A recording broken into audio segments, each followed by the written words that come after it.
Bonjour à tous. On va attendre quelques petites secondes que le nombre de participants augmente.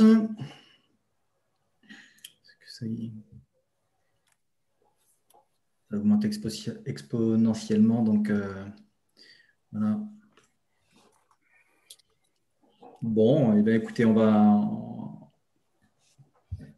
va pouvoir débuter. On va attendre les 100 participants, même s'il y en a qui sont regroupés en différentes salles. Donc, je pense qu'on va l'atteindre et on va pouvoir débuter.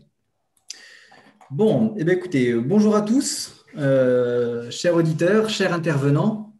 Je suis très heureux de vous retrouver pour ce nouveau webinaire impulsé par Sim4Health et moi-même autour d'un sujet qui semble être de plus en plus d'actualité quand on parle de formation et d'hybridation de la formation. Car aujourd'hui, nous sommes à près de 450 personnes inscrites pour cette session.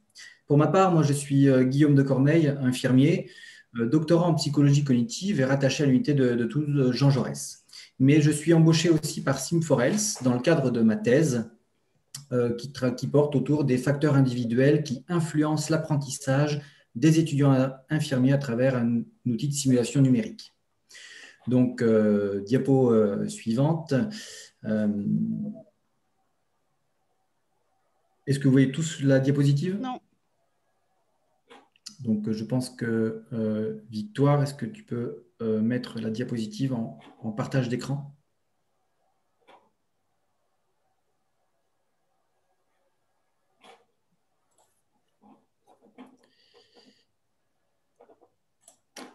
Voilà, donc ça va arriver. Merci Victoire. Donc, diapositive suivante. Voilà. Donc, l'hybridation touche évidemment tous les domaines de formation.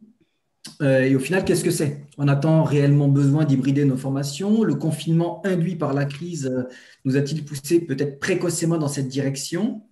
Et en tout cas, il est tout à fait légitime de se poser les questions. Comment je m'y prends pour concevoir un parcours hybridé? Cela me prend-il du temps? Pour quel objectif pédagogique? Sur quel séquençage? Et en effet, dans ce contexte sanitaire, de nombreux cadres formateurs, concepteurs en pédagogie, ingénieurs pédagogiques, enseignants ont redoublé d'efforts pour trouver des moyens distanciels pour assurer la continuité pédagogique et favoriser la formation des étudiants. Action que je tiens à souligner puisque quand on a vu le partage sur les réseaux sociaux et toute la créativité et ingéniosité des équipes pédagogiques pour faire face à ce moment en un temps record, c'est une étape à saluer. Donc, diapo suivante.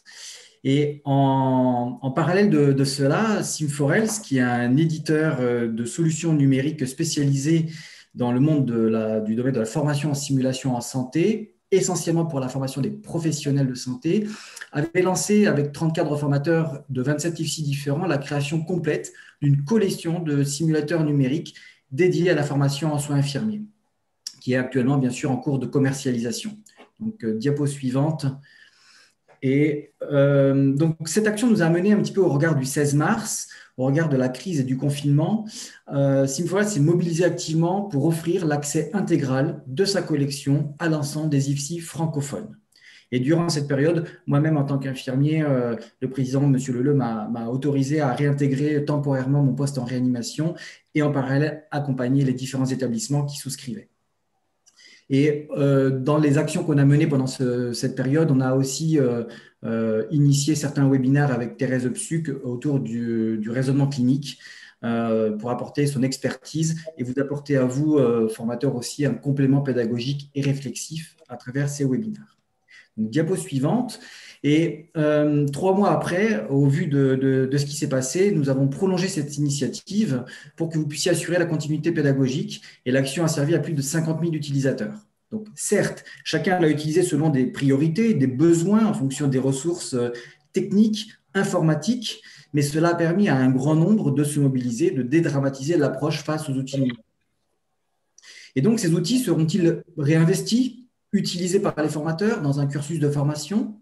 Bien sûr, l'utilisation demande une réflexion dans un cadre d'une réingénierie pédagogique, ce qui a fait l'objet d'un premier webinaire sur la place des simulateurs numériques dans la formation infirmière. Et donc, sans plus attendre, j'aimerais accueillir et vous présenter nos interventions dans l'ordre de leur apparition. Donc, diapo suivante. Et en tout premier, donc, avec la participation de Loïc Martin, cadre supérieur en santé, formateur à l'Institut de formation des cadres de santé du CHU de Rouen. Il est actuellement doctorant en sciences de l'éducation au laboratoire CIRNEF de l'Université de Rouen et il est aussi membre du comité de rédaction de la revue Soins Cadres, auteur de nombreux articles et d'un ouvrage sur le raisonnement clinique. Ses travaux portent sur la classe inversée et l'impact du numérique dans la formation paramédicale. Donc, Loïc nous donnera sa vision, l'intérêt et le séquençage de l'hybridation en formation et les points clés et ses approches d'un point de vue général.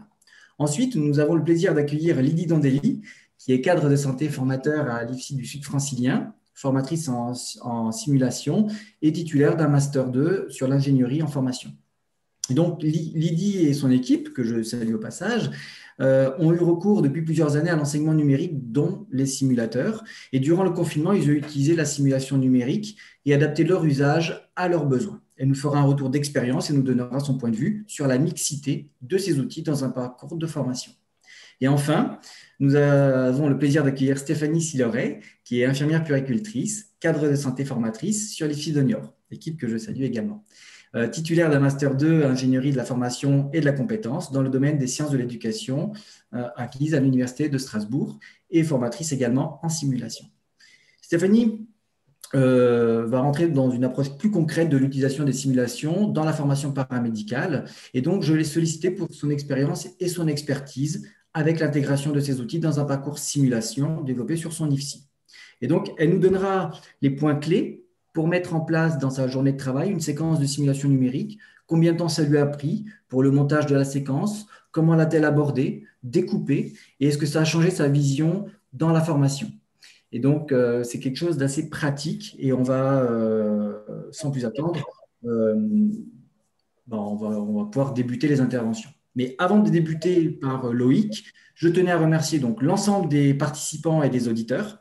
Et dans les règles de ces webinaires, donc vous avez la possibilité pour tous les auditeurs de poser vos questions par écrit sur le canal conversation, questions-réponses, et nous tenterons de répondre à un maximum de vos questions à la fin des interventions.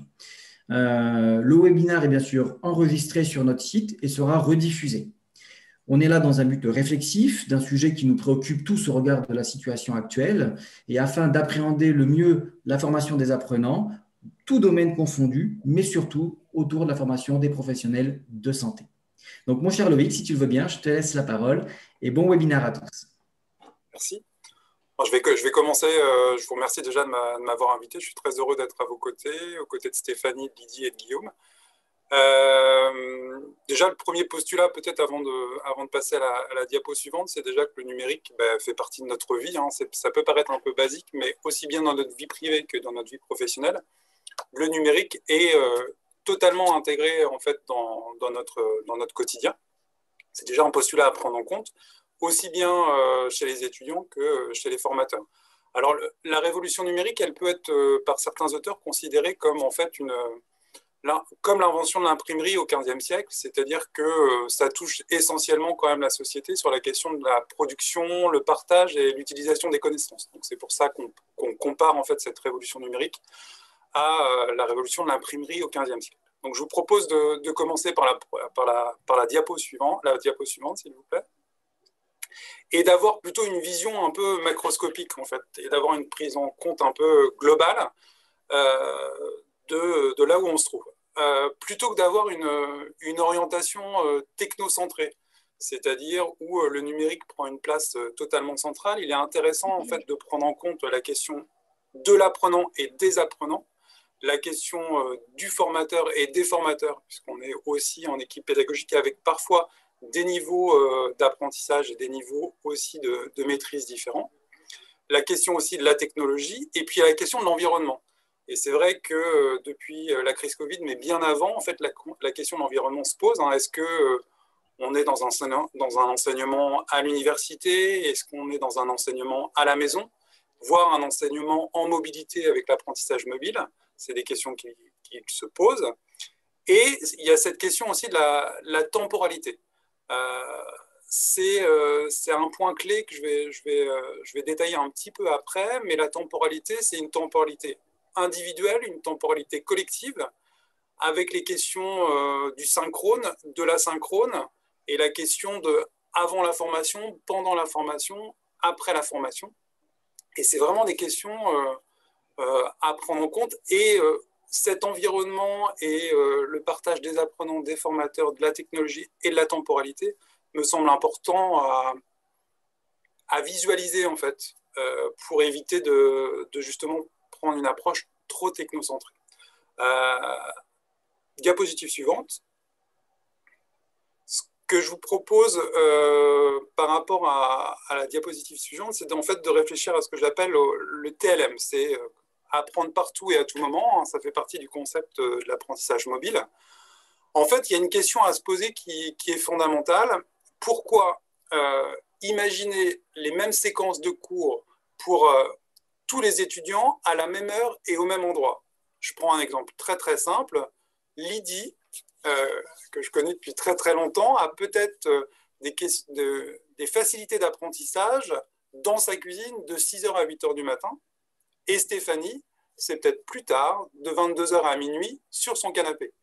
Et c'est vrai que l'idée de réfléchir à cette question en fait, du lieu d'apprentissage, donc ça peut être à l'université, en mobilité, dans des learning cafés, etc., dans son canapé, partout, à des moments différents, avec les technologies, c'est-à-dire ce qu'on appelle, Rabardel appelle ça les instruments, l'ordinateur portable, les tablettes, les smartphones, etc. Ça pose vraiment cette question du temps, du lieu et du moment, et la question en fait de la prise en compte individuelle. Alors, c'est vrai que je pense que Lydie et Stéphanie en parleront après, mais on se retrouve avec une modalité en fait de scénarios pédagogiques qui peuvent être relativement assez intéressants. Il y a la question du synchrone. Le synchrone, c'est en direct, mais est-ce que c'est en direct en face à face avec les étudiants en présence? Est-ce que c'est en direct en distance comme on est en train de le faire? Ou est-ce que c'est en direct sous un format peut-être commodal? Et Lydie a pas mal travaillé là-dessus. Est-ce que c'est en direct avec 50% de la promotion en présence et 50% de la promotion en distance? Ça peut être des choses à intégrer. Et puis il y a la question de la synchrone, c'est-à-dire que des personnes qui n'ont pas pu se connecter, par exemple, aujourd'hui avec des activités, vont aussi pouvoir se connecter sur le YouTube de Sim4Health ou sur le site de Sim4Health pour revoir cette vidéo. Donc ça laisse en fait un panel de possibilités relativement importantes et donc ça pose la question aussi de comment je vais séquencer mes stratégies pédagogiques au regard en fait des objectifs pédagogiques que je me suis fixés et puis au regard des théories d'apprentissage, et j'y reviendrai aussi, puisque à mon sens, ça nécessite d'avoir des bonnes connaissances en pédagogie. Je veux bien qu'on passe à la diapositive suivante, s'il vous plaît. Et donc, en fait, comme on est sur des temps, des lieux différents, des étudiants qui sont relativement différents en termes d'apprentissage, je vous ai mis la définition de la pédagogie différenciée qui a pas mal été développée par Philippe Mérieux. Et en fait, l'idée, c'est d'avoir un peu des chemins différents en fonction des étudiants. Et ça fait bien écho à la formation commodale, puisqu'on voit bien que chaque étudiant va prendre des orientations différentes pour arriver quand même à un objectif commun et une finalité qui va être la même quasiment pour tous. Donc, c'est déjà des réflexions qui me semblent riches à prendre en compte. Et je pense vraiment qu'il faut réfléchir au fait que dans un amphi ou dans un groupe d'étudiants, chaque étudiant est différent et qu'on va pouvoir proposer vraiment avec cette hybridation un panel intéressant. Je veux bien qu'on passe à la diapositive suivante. Donc, si je reviens en fait sur cette diapositive, c'est qu'on va pouvoir s'intéresser aux acteurs. Alors, les acteurs, il y a deux types d'acteurs. Il y a les apprenants et les formateurs. Et chez les apprenants, dans ce panel de solutions, il va falloir quand même se réfléchir à la question de l'appropriation en fait déjà des techniques et de l'environnement numérique, puisque c'est bien beau de dire allez-y, utilisez ça, mais il va falloir aussi se préoccuper chez les étudiants de la manière dont ils appréhendent en fait cette question de l'univers numérique et la question de l'environnement. Est-ce qu'il y a un accompagnement à faire sur la manière d'imaginer en fait les différentes modalités d'apprentissage et d'hybridation? Ça me semble important. Et puis, il y a probablement à prendre en compte la question des moyens financiers chez les apprenants, puisque on sait que certains étudiants ont quand même des vraies difficultés financières. Alors, attention au tout numérique, il faut aussi être garant en fait, de donner le maximum de chances à ces étudiants. Et puis, comment les étudiants apprennent avec le numérique, si on reste centré sur cet acteur. Et là, je vous renvoie à pas mal de possibilités sur comment garantir les facteurs favorisants en fait, de l'apprentissage dans l'enseignement supérieur. Alors, je ne vais pas revenir sur tous, mais il faut par exemple, un alignement pédagogique entre les objectifs et la finalité. Il faut intégrer à minima une dose de numérique dans les pratiques. Il faut aussi que les activités pédagogiques soient en lien avec le futur métier, qu'il y ait une vraie cohérence. Donc, il y a pas mal d'auteurs qui ont travaillé là-dessus, mais il faut être garant aussi de comprendre un peu les différentes modalités d'apprentissage et probablement assez tôt, avant de se lancer dans des grandes orientations pédagogiques, peut-être faire des diagnostics pédagogiques des modalités d'apprentissage. Donc ça, c'était pour le premier acteur, l'apprenant. Sur le deuxième acteur, le formateur, ça pose en fait plein de questions. Ça pose la question des compétences numériques chez le formateur. Où il en est de ses compétences numériques? Est-ce que le formateur s'est inscrit sur le PIX, qui permet de développer des compétences numériques? Est-ce qu'il a réfléchi à sa pédagogie avec le numérique? Et où il en est en fait de ses connaissances de panel, de méthodes et de variétés pédagogiques? Alors, il y en a plein, il y a la classe inversée, j'y reviendrai. Lydie a pas mal travaillé sur d'autres modalités aussi pédagogiques, il y a la simulation. C'est très très vaste, mais encore faut-il les connaître, encore faut-il comprendre un peu les fondements en fait, de ces méthodes et de ces stratégies pédagogiques. Après, j'ai un peu introduit le propos sur la connaissance en pédagogie, mais ça nécessite aussi de connaître bien les théories d'apprentissage. Quand je mets en œuvre une séquence pédagogique, il faut que je sache si je suis dans du behaviorisme, si je suis dans du cognitivisme, dans du constructivisme, dans du socio-constructivisme. Et puis, il y a une nouvelle théorie d'apprentissage qui est le connectivisme, qui est apparue et qui mobilise en fait l'ensemble des théories d'apprentissage et qui intègre en fait d'autres éléments, notamment la question du choix, la question de décider. C'est-à-dire que dans cet environnement numérique très très large, avec un rapport au savoir qui est très très important, où on peut trouver le savoir n'importe où, comment je vais être sûr de la bonne information que je vais sélectionner et comment dans cette infobésité, je vais être capable de sélectionner la bonne information, de me dire stop, j'arrête et je prends celle-là. Donc ça nécessite quand même pas mal d'accompagnement et de connaissances. Et la pédagogie, ça ne s'improvise pas, ce qui pose la question du séquençage pédagogique. Une des clés, à mon sens, d'une bonne réussite d'une hybridation ou d'une séquence pédagogique, c'est la qualité du séquençage et le fait que ce séquençage soit clair et visible par l'ensemble des étudiants. Donc ça, c'est un point important. Et ça pose aussi la question des compétences en ingénierie pédagogique, c'est-à-dire qu'il faut être bien au clair sur la rédaction des objectifs pédagogiques qui peuvent paraître pour certains rébarbatifs, mais des bons objectifs pédagogiques posés, notamment avec la méthode SMART, par exemple, peut être un bon moyen de réussir son séquençage pédagogique. Et puis, ça pose aussi la question, chez le formateur, de la posture du formateur.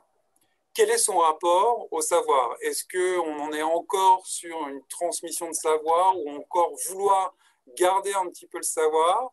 Ou est-ce qu'on va vraiment se positionner dans une question de guide, dans une question d'étayage au sens de Brunner, où on va accompagner progressivement les apprenants? Et ça pose également la question en fait, de l'adaptabilité en fait, du formateur. Après, sur les autres champs, qui sont la technologie et puis l'environnement, il faut se questionner sur la question des espaces. Quels sont les espaces disponibles pour le formateur pour mettre en œuvre en fait, son séquençage pédagogique? Quels sont les moyens?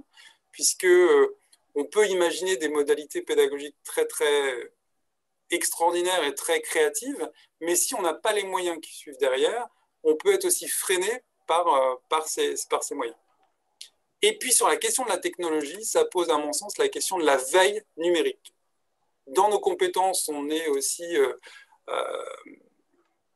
On doit effectuer une veille documentaire, mais est-ce que la veille numérique est faite? C'est-à-dire, est-ce qu'on connaît les possibilités numériques? Est-ce qu'on s'inscrit à une veille numérique pour permettre et tester en fait ces solutions numériques et être au courant des évolutions technologiques pour savoir si on peut s'orienter ou pas, quels sont les avantages, quels sont les inconvénients? Et ça pose donc cette question du maintien et du développement des compétences. Je veux bien qu'on passe à la diapositive suivante. Donc en fait, probablement en fait une parmi tant d'autres des possibilités, c'est la classe inversée. Donc j'ai eu la chance en fait en 2013 de commencer à travailler sur la classe inversée au CHU de Rouen, grâce notamment à ma formation que j'ai suivie à l'Université de Rouen et notamment le laboratoire CIRNEF. Et j'ai testé pas mal de modalités de classe inversée. Je voulais revenir un peu synthétiquement avec vous sur ce point-là pour bien poser les choses. Donc, rapidement, la classe inversée, c'est une approche pédagogique qui consiste donc à inverser et à adapter les activités d'apprentissage qui sont traditionnellement proposées aux étudiants et en utilisant en alternance la formation à distance et la formation en classe. Et c'est ce qui me semble important, c'est la dernière phrase, pour prendre avantage des forces de chacune. C'est-à-dire que dans la classe inversée, ce qui me semble fondamental, c'est qu'il n'y a pas opposition du présentiel et du distanciel. Et ça, c'est un point fort. Je veux bien qu'on avance sur la diapositive. Bon, je vous ai mis les points essentiels, encore une fois, s'il vous plaît.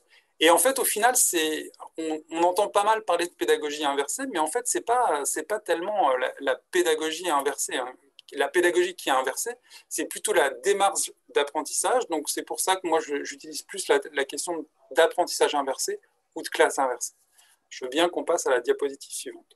En gros, Lebrun et Lecoq ont beaucoup travaillé sur ces dimensions-là. Traditionnellement, la leçon, elle est faite en présence et les exercices sont faits plutôt à distance à la maison. Et au niveau de ce qu'on appelle inversé ou translaté, ben, la leçon, elle est d'abord faite plutôt à la maison. Alors, on verra sur quels différents niveaux, avec plutôt des outils numériques. Et les exercices plutôt collaboratifs sont faits en présence. Diapositive suivante. Il existe 3 niveaux en fait, de classe inversée selon Lebrun et Lecoq, et c'est important de bien identifier ces niveaux-là, puisqu'à mon sens, il y a une confusion dans les niveaux.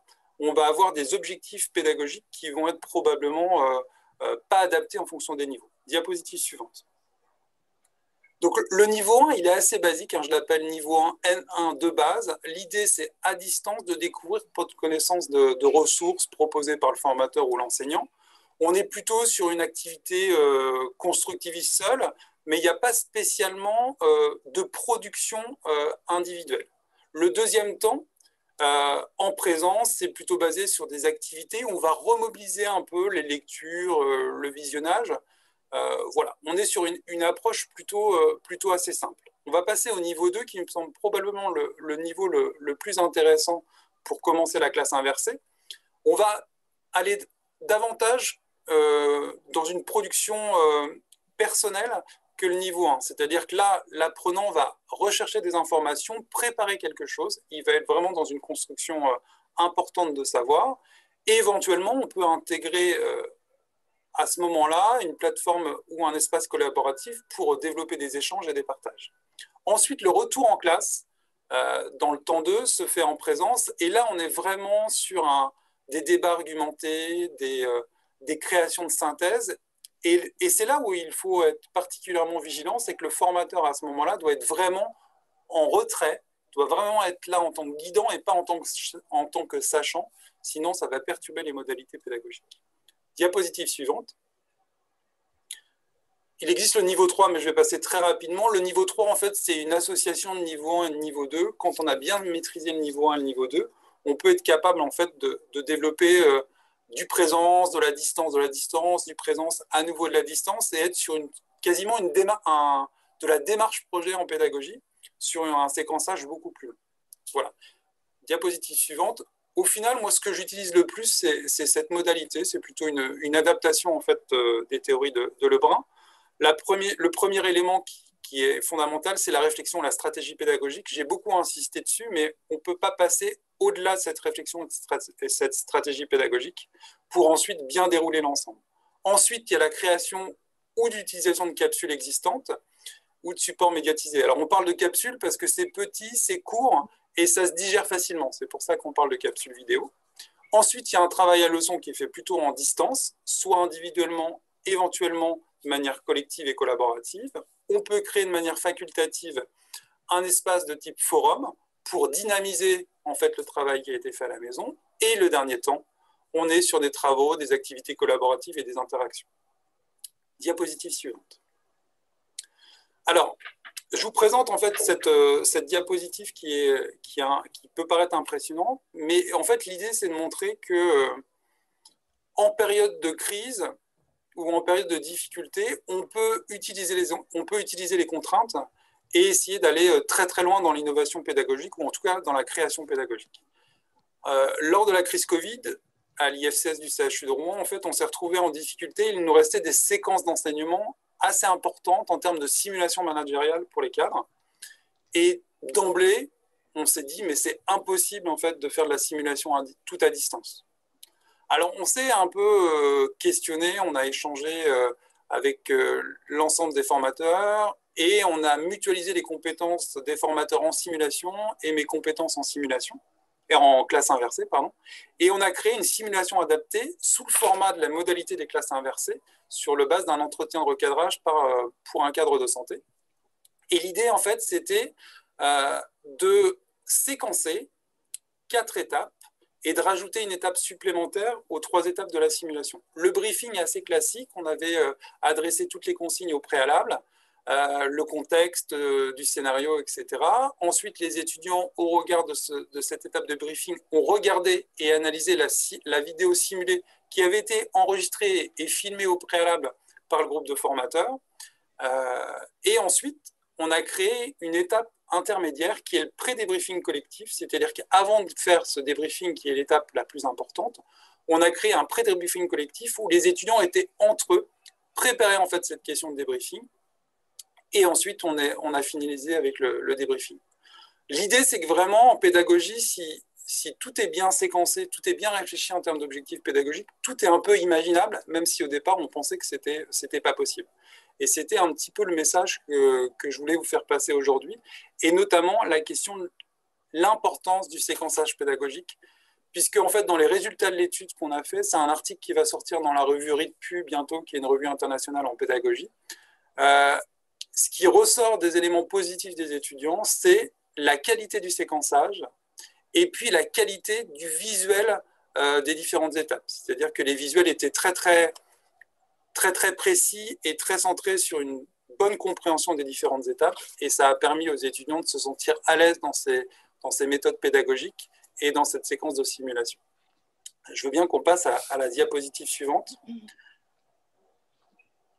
Donc l'idée, en fait, sans faire spécialement de pub pour une formation qui aura lieu sur la classe inversée en janvier, mais en fait l'idée, c'est d'encourager en fait chaque professionnel à se former.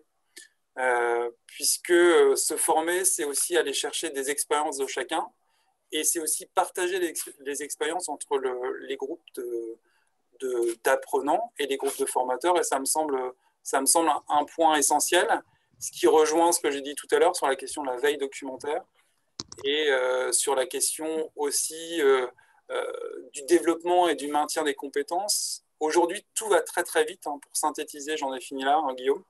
Aujourd'hui, tout va très très vite, les technologies avancent très très vite, on est envahi quand même de pas mal d'informations, et il faut de temps en temps se poser pour réfléchir et pour collectivement proposer aux étudiants une diversité de solutions pédagogiques qui vont répondre à la diversité des modalités d'apprentissage.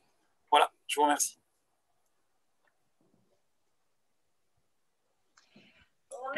Lydie, allez-y, je vous laisse poursuivre. On va passer à la diapositive suivante. Alors, on va passer à la diapositive suivante aussi. Donc, dans un premier temps, je vais aborder avec vous justement les dimensions des dispositifs de formation hybride à partir d'une étude ISUP dont le rapport final a été publié en 2012. Donc, on verra que les dispositifs de formation hybride, en fait, ne datent pas du confinement. Donc, c'est intéressant d'aller voir ce qui s'est dit là-dessus. Ensuite, je vous ferai une proposition justement de dispositifs de formation hybride différents avec des simulateurs numériques et un retour d'expérience rapide sur l'utilisation des simulateurs numériques avec 3 expériences pendant le confinement avec les simulateurs numériques et les étudiants en soins infirmiers de semestre 2 et 4. Donc, je veux bien qu'on passe à la diapositive suivante, s'il vous plaît. Donc là, les dispositifs de formation hybride, on explique que c'est des dispositifs de formation qui articulent à des degrés divers des phases de formation en présentiel et d'autres organisées à distance. Dans l'étude ISUP que j'aborde ici, 5 dimensions ont été distinguées pour définir les types de dispositifs de formation hybride. Donc, il en existe 6 types. Je vous laisserai aller voir cette étude pour justement voir ces 6 types de dispositifs de formation hybride. Je vais les réaborder après. La première dimension qui était définie, évidemment, c'est les articulations de la présence et de la distance. C'est-à-dire, Loïc l'expliquait, c'est ce séquençage, donc la définition des temps de présence et de distance et surtout les activités pédagogiques qui s'insèrent dans ces temps de présence et de distance. Donc, on verra que selon les dispositifs, en fait, on peut avoir des temps de présence et de distance inégaux et que ça va faire des dispositifs plus ou moins ouverts.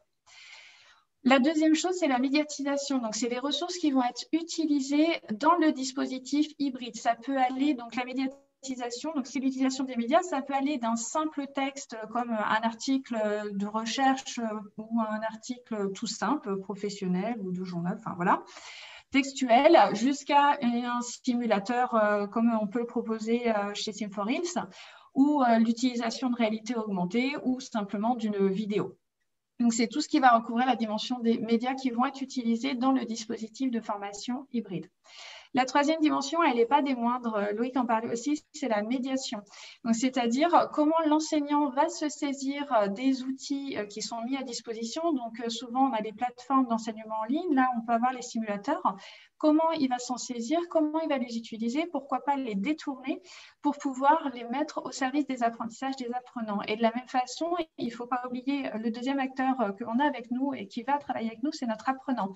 C'est-à-dire comment on lui permet de s'approprier ces outils et quels effets ça va avoir sur ses apprentissages. Donc ça, c'est pour la troisième dimension de la médiation et elle est très importante puisque plus on va avoir une appropriation des outils, plus la personne va s'autoriser justement peut-être à utiliser l'outil déjà dans sa forme donnée, donc plutôt fermée, ou des fois à en détourner l'usage. Et là, ça peut devenir très intéressant dans certains dispositifs de formation hybride. La quatrième dimension, et elle n'est pas des moindres, c'est la question de l'accompagnement. Sur certains dispositifs de formation hybride, la question de l'accompagnement, en fait, est absente. Et sur d'autres, elle est très présente. Et il va y avoir 3 composants dans cet accompagnement, c'est-à-dire qu'on va avoir un accompagnement sur la construction des savoirs, que l'on va dire cognitif. Il va y avoir aussi un accompagnement affectif sur le fait de soutenir l'engagement de l'apprenant dans son apprentissage. Alors souvent, l'engagement a été questionné sur la distance et moins sur la présence, alors qu'en fait, ça se questionne autant sur la distance que sur la présence. On peut tout à fait être dans une salle de cours et ne pas du tout être engagé dans son apprentissage et l'être à la maison parce que, comme disait Loïc tout à l'heure, c'est le bon moment pour étudier, ça s'adapte à mes besoins. Il y aura aussi la troisième composante, c'est connaître ces processus cognitifs. Donc, ces dispositifs doivent aussi permettre de reconnaître comment l'apprenant a construit ses apprentissages et lui permettre un retour justement sur comment il s'y est pris pour arriver à cet apprentissage. La cinquième dimension, c'est l'ouverture du dispositif. Donc, c'est en fait la part de liberté qui est laissée à l'apprenant pour apprendre, c'est-à-dire est-ce qu'on laisse dans ce dispositif la possibilité à l'apprenant, par exemple, de choisir sa méthode pédagogique, de choisir le moment où il va étudier. Est-ce qu'on lui laisse le choix de travailler en individuel ou en collectif? Quel temps on lui laisse pour travailler? Donc, tout cet ensemble-là va faire que l'on va arriver à un dispositif de formation qui va être, comme on dit, plus ou moins fermé, c'est-à-dire où je vais avoir de faibles temps d'utilisation du temps à distance, où on va seulement mettre, par exemple, le support de cours. C'est déjà un dispositif de formation hybride que de déposer son support de cours et de le laisser consultable. Seulement, ça fait un dispositif qui est plutôt fermé, puisque le temps présentiel va être majoritaire et le distanciel finalement peu utilisé, jusqu'à un dispositif très ouvert où le temps présentiel et distanciel vont être particulièrement découpés, où va y avoir eu une médiatisation assez importante avec différents supports qui vont être utilisés. des pratiques de médiation où l'enseignant va s'être particulièrement approprié les outils numériques pour les mettre à disposition des apprenants, leur expliquer comment eux-mêmes se les approprier.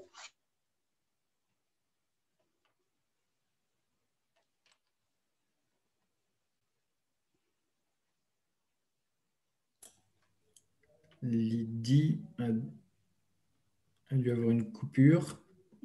Voilà. Je suis de retour, pardon. Alors, vous m'entendez? Oui. Oui, parfaitement. Je suis vraiment désolée. Donc voilà, donc, il y avait la question de l'accompagnement et justement de l'ouverture du dispositif de formation qui soit plus ou moins fermé, c'est-à-dire la part de liberté qu'on laisse à l'apprenant pour autodiriger ses apprentissages tout en étant accompagné, puisque autodiriger ses apprentissages, ça ne veut pas dire être laissé tout seul devant ses apprentissages.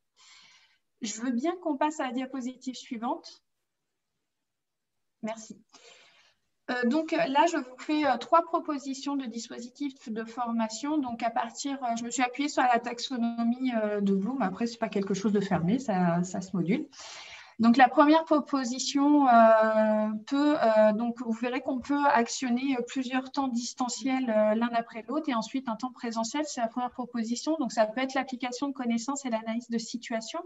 Donc dans un premier temps, on peut proposer aux apprenants à distance et en groupe, ils peuvent se retrouver en synchrone et se concerter pour se retrouver au moment où ils le souhaitent, pour faire des recherches en ligne et des synthèses de connaissances sur un sujet donné. Donc à distance, on peut le faire via une LMS. On peut aussi leur laisser la liberté des outils, c'est-à-dire qu'ils peuvent utiliser leur propre réseau sur lequel ils ont une maîtrise pour échanger ces recherches en ligne et faire cette synthèse des connaissances en groupe.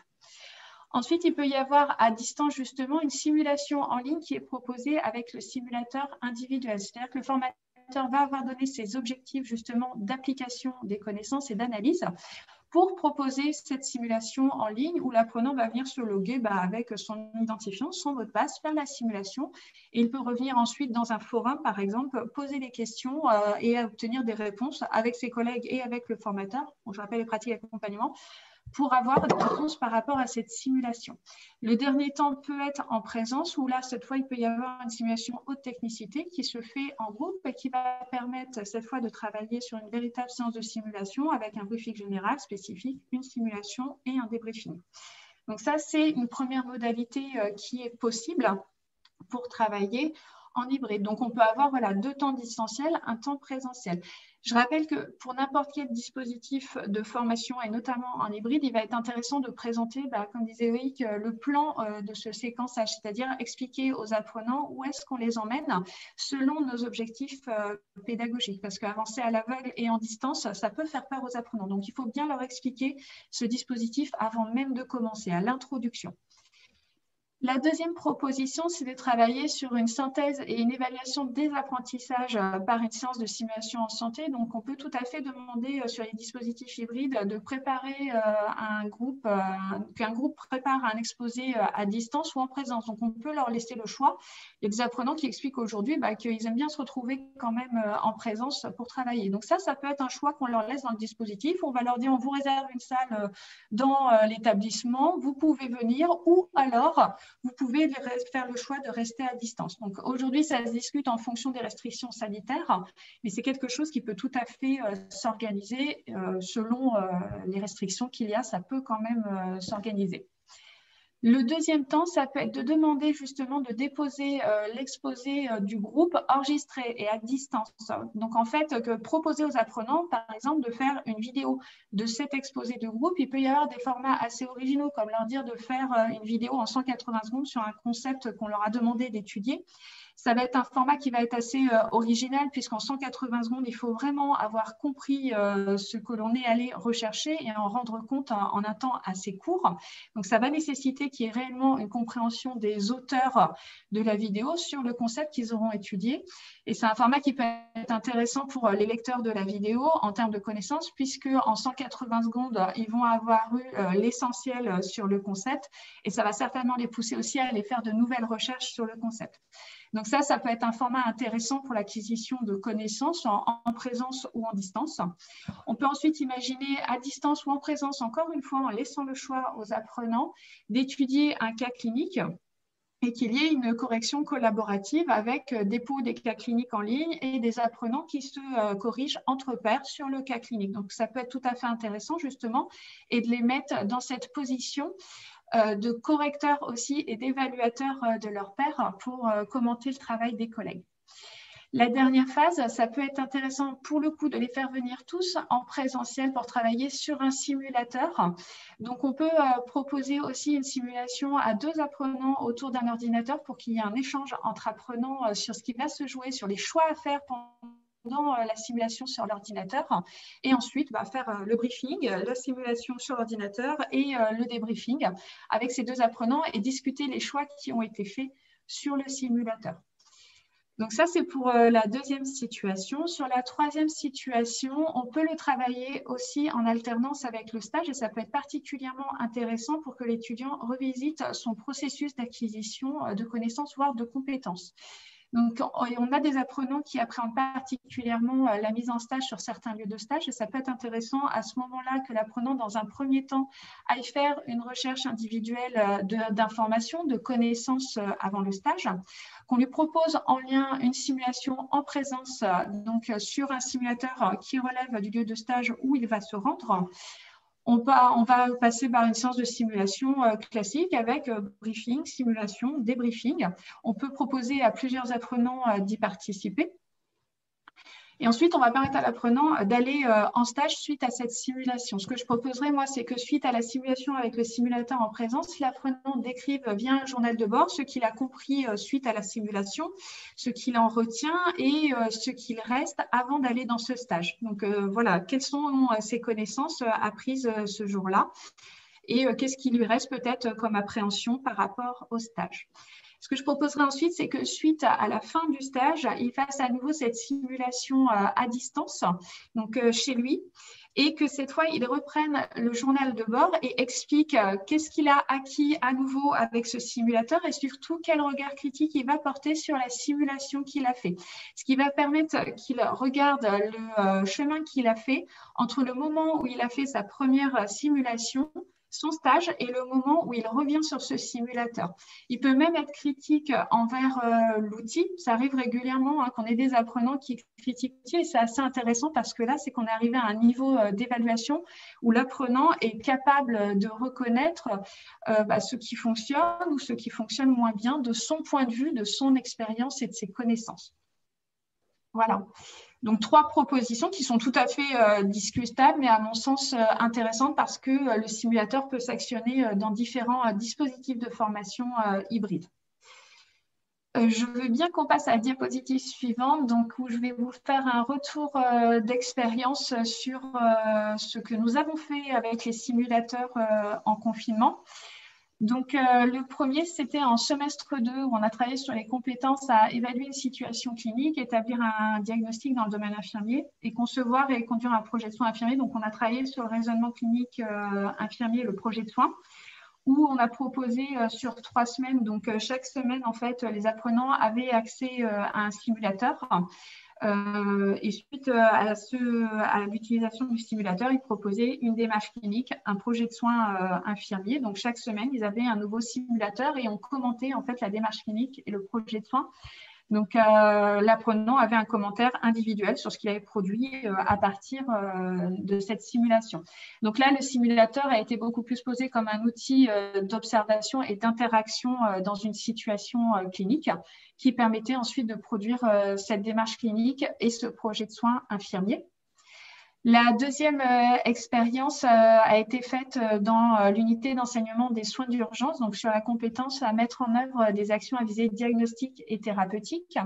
Donc là, c'était une simulation numérique d'une durée de 2 heures où, un peu comme Loïc, la formatrice, a mis en place une classe virtuelle où elle accueillait ses apprenants en briefing, puis a envoyé le lien vers les simulateurs où les apprenants sont allés se connecter, ont joué la simulation et sont revenus ensuite en classe virtuelle pour un temps de débriefing. Donc là, le simulateur a été véritablement utilisé comme outil de simulation à distance. Et la dernière expérience est sur l'éducation thérapeutique, donc sur la compétence 5, à initier et mettre en œuvre des soins éducatifs et préventifs. Donc la simulation numérique donc, a été évaluée à 2 heures, sachant que les apprenants y allaient au moment où ils le souhaitaient. Donc, il y avait eu une première simulation donc, avec un autre simulateur d'une autre société qui avait été fait en simulation à distance aussi. Et le dernier simulateur utilisé sur l'éducation thérapeutique, là, a été mis à disposition en fin d'enseignement pour que les apprenants puissent faire cette simulation en soutien aux apprentissages et viennent poser des questions sur cette simulation et sur les connaissances, l'application qu'ils en ont fait. Ils posaient les questions dans un forum et les formateurs venaient y répondre. Donc voilà pour les 3 expériences que l'on a eues avec les simulateurs numériques pendant le confinement. On peut passer à la dernière diapositive et je passe la main à Stéphanie.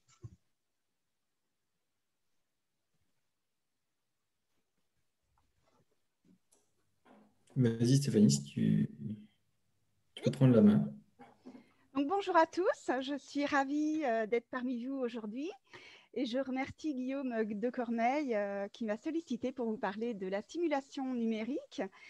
Donc, je vous propose dans cette présentation un focus sur l'articulation du simulateur numérique avec la formation en soins d'infirmiers, puisque je suis cadre de santé formatrice au centre de formation paramédicale de Niort, ainsi que l'approche pratique de son utilisation au sein de la formation.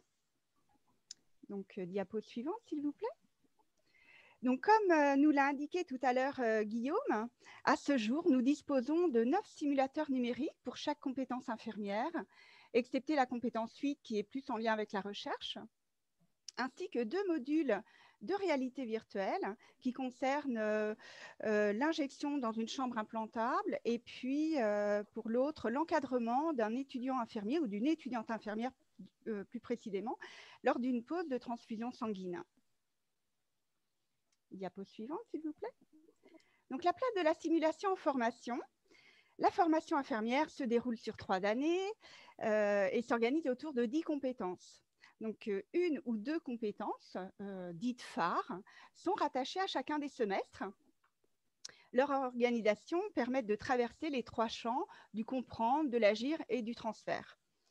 Donc, ce que je vous propose, c'est de nous intéresser à la compétence de concevoir et conduire un projet de soins infirmier. Donc, pour chacune, alors je veux bien que vous reveniez sur la diapo précédente, s'il vous plaît, Victoire, merci beaucoup. Pour chaque compétence, les unités d'enseignement du domaine 1 et du domaine 2 permettent d'explorer les savoirs théoriques indispensables pour comprendre. Les unités d'enseignement du domaine 3 et 4 explorent le savoir procédural indispensable pour agir. Donc, dans ce cadre, la simulation procédurale est alors utilisée pour développer une gestuelle technique ou alors une posture relationnelle. Et puis enfin, l'unité intégrative du domaine 5 permet et renforce les savoirs expérientiels pour transférer. Donc, le simulateur numérique est utilisé en qualité de situation intégrative dans le cadre de ce semestre 3. Ce n'est pas un cours en plus ou du temps en plus, c'est un volume horaire qui est complètement intégré à la formation. Et puis par ailleurs, la simulation pleine échelle à chaque semestre sur du temps de stage est organisée là du coup dans des laboratoires de simulation en santé au sein du centre de formation paramédicale de Niort. Diapo suivante, s'il vous plaît. Donc, l'approche pratique de l'utilisation du simulateur numérique. Donc, je vous présente la compétence 2, dont l'intitulé est « Concevoir et conduire un projet de soins infirmier ». Ça, c'est l'intitulé de la compétence. Et le résumé du cas pour le simulateur numérique qui nous intéresse, en lien avec cette compétence, c'est l'élaboration d'un projet personnalisé de soins lors de l'admission en hospitalisation à domicile d'une personne atteinte de bronchopneumopathie chronique obstructive.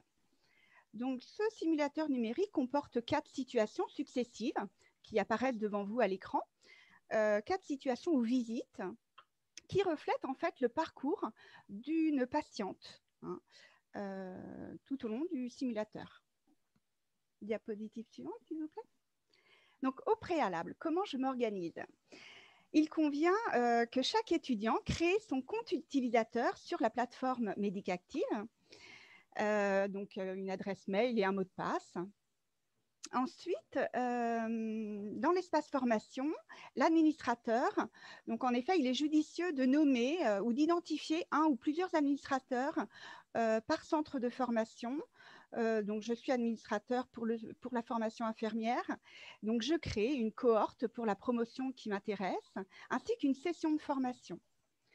Donc, je planifie la date d'ouverture pour l'accès au simulateur pour l'étudiant avec une date de début, donc le jour même pour le simulateur qui nous intéresse aujourd'hui. Et puis, la fin de la session au fin de semestre pour permettre à l'étudiant, comme je rebondis sur ce que disait Lydie tout à l'heure, pour permettre à l'étudiant d'avoir accès au simulateur à nouveau et de le refaire, de le réaliser à nouveau après la séance de formation. Je prépare la salle informatique, donc un poste pour un binôme d'étudiants. Et puis les participants, donc un formateur facilitateur formé à la simulation en santé, ainsi que 20 étudiants par séance qui équivaut à peu près à un 8e de promotion pour la promotion 2019-2022 qui nous concerne, pour un temps imparti d'environ 2 heures. Le déroulé de la simulation.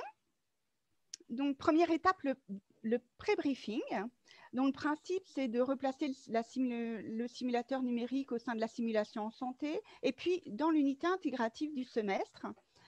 C'est aussi, et c'est vraiment capital, de rappeler le cadre et les règles de fonctionnement, donc la notion de confidentialité, de bienveillance, de respect, de non-jugement, d'auto-évaluation, de droit à l'erreur. On est dans la simulation en santé, ce n'est pas de l'évaluation, en tout cas pour ce qui nous concerne.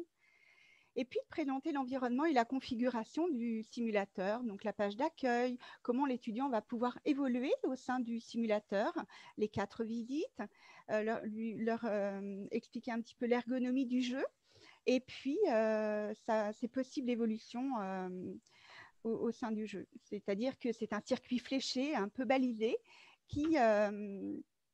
qui permettra à l'étudiant d'accéder à la deuxième visite que s'il a terminé et qu'il a été au bout de la première visite. Et puis la présentation des objectifs pédagogiques qui sont essentiels. Et tous ces éléments conditionnent la qualité du débriefing ultérieur. Donc pour un temps imparti de 15 minutes. Diapo suivante, s'il vous plaît. Alors, le briefing. Donc les étudiants entrent dans la situation du simulateur. Donc, un encart introductif présente le patient dans son contexte. Des informations à rechercher par l'étudiant sont disponibles dans plusieurs icônes. Donc, il y a le dossier du patient, des courriers, les examens complémentaires. Les étudiants peuvent consulter le dossier administratif, aller chercher la macro-cible d'entrée, tout un tas d'éléments qui sont à leur disposition, qui peuvent aller rechercher comme ils le souhaitent au moment où ils le souhaitent. Donc, ce temps de briefing, qui correspond à des temps de transmission, dure environ 10 minutes. Ensuite, en binôme, les étudiants réalisent la visite, ce qui favorise le socio-constructivisme pour faire écho aux théories d'apprentissage dont parlait Loïc tout à l'heure. Les échanges et le partage d'expériences, le positionnement parce que voilà, ils doivent construire des arguments, je suis d'accord, je ne suis pas d'accord, la négociation entre eux. Et puis la recherche, je leur permets volontiers de conserver leur portable à leur côté pour aller rechercher un traitement, une pathologie, etc. En guise d'auto-formation. Donc ce temps de simulation dure environ un quart d'heure, 15 minutes. Ensuite vient le débriefing. Donc j'accueille par principe le ressenti des participants, au même titre qu'une simulation pleine échelle, la manière dont ils ont utilisé le simulateur, le sentiment de performance des étudiants. Et ensuite, j'ai organisé mon débriefing selon 3 grands axes. Le premier, resituer les différentes étapes du raisonnement clinique. Donc, je vous ai mis un exemple de question. À quelle étape du processus du raisonnement clinique correspond cette visite? Quelle était votre intention?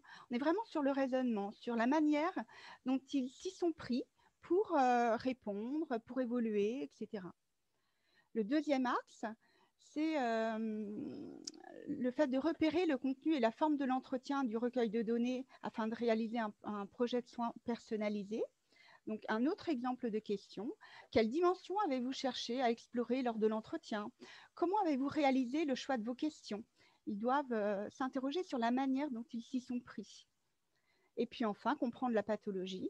Donc, autre exemple de question, qu'avez-vous compris de la pathologie de la patiente?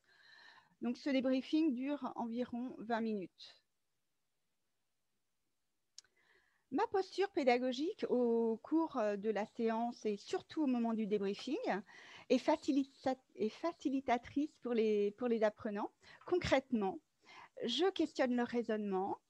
J'essaye de ne pas chercher l'exhaustivité. En fait, les réponses du débriefing viennent des participants. C'est leur matière avec laquelle nous travaillons, nous réfléchissons, nous construisons. Je ne donne pas les réponses, je propose la confrontation des points de vue, des connaissances, plutôt que de donner des réponses. Et je suis facilitateur. Et si lors du débriefing, certains éléments importants ne sont pas évoqués, je propose un éclairage synthétique des essentiels. Loïc parlait tout à l'heure de l'étayage, il me semble que ça a affaire un petit peu à ça. Diapo suivante, s'il vous plaît. Donc, en synthèse, les séquences de la séance. Premier temps, le briefing d'une durée de 15 minutes. C'est l'étape capitale pour le bon déroulement de la séance, permet la mise en confiance, donne le cadre, l'impulsion, la couleur un petit peu de ce que l'on veut y travailler par la suite. Ensuite, chaque visite, composée du briefing, du temps de simulation et du débriefing, dure environ 35 minutes. Tout en sachant que le premier briefing de la première visite est généralement un peu plus long, puisque les étudiants doivent prendre connaissance du dossier du patient, et de la patiente en l'occurrence, et puis des éléments significatifs du contexte. Donc, ce briefing est un petit peu plus long au détriment des autres. Enfin, la synthèse. Donc, ce qui est intéressant, c'est que ce simulateur permet un score final. Donc, chaque étudiant ou chaque binôme d'étudiants bénéficie d'un score en fin de séance, ce qui développe un petit peu l'aspect game et l'esprit de compétition. En synthèse, il est important de revenir sur les apprentissages essentiels, ce qui a été mobilisé en séance, et évoquer la transposition en stage. Qu'est-ce que je vais emmener en stage? Qu'est-ce que je vais pouvoir transférer dans ma pratique au quotidien? Et puis, le fameux take-home message. Que retenez-vous de la séance? Que pourriez-vous transposer en stage? Donc, c'est ce qu'ils vont pouvoir conserver de cet apprentissage. Donc, toute cette séance dure environ 3 heures au total. Diapo suivante, s'il vous plaît. Donc, en conclusion, eh bien, je vous ai expliqué l'organisation d'un temps de simulation synchrone en présentiel pour ce simulateur numérique. Je rejoins Loïc et Lydie tout à l'heure. Effectivement, certains simulateurs peuvent être réalisés en distanciel, de manière asynchrone, sur un temps dédié, puis le débriefing en présentiel. Nous l'avons déjà réalisé en lien avec l'évolution en fait, de la formation. L'idée, c'est de varier les méthodes pour que chaque étudiant s'y retrouve. Et puis d'oser oser tester, oser expérimenter pour évoluer vers de nouvelles modalités et puis se les approprier aussi ces outils parce que ça reste qu'un outil, tout en ne perdant pas de vue les objectifs pédagogiques bien sûr. Donc, en termes de volume horaire, pour l'étudiant, on a un volume de 3 heures. Le temps formateur est plus conséquent parce que nous avons choisi des groupes restreints. Nous avons découpé la promotion en 8 groupes, donc ce qui fait un volume total de 24 heures pour le formateur. Et puis, la session est ouverte. Là, je veux bien que vous évoluiez. Voilà, merci, sur la diapositive. La session reste ouverte et ça permet à l'étudiant en fait, de réutiliser le simulateur, comme l'évoquait un petit peu tout à l'heure Lydie, pour répondre au cycle d'apprentissage de Kolb, qui renforce l'expérimentation active, en fait, qui permet en fait, de finir le cycle vers l'expérimentation active par la mise en application des apprentissages. Voilà, j'en ai fini avec ma présentation. Je vous remercie beaucoup de votre attention. Écoute, merci beaucoup Stéphanie pour cette belle présentation. Et avant de passer à la place aux questions, pour bien modéliser aussi un petit peu, de voir cette mixité dans l'hybridation, je tenais à présenter une des phases aussi de la dynamique de Sim4Health dans le parcours de formation.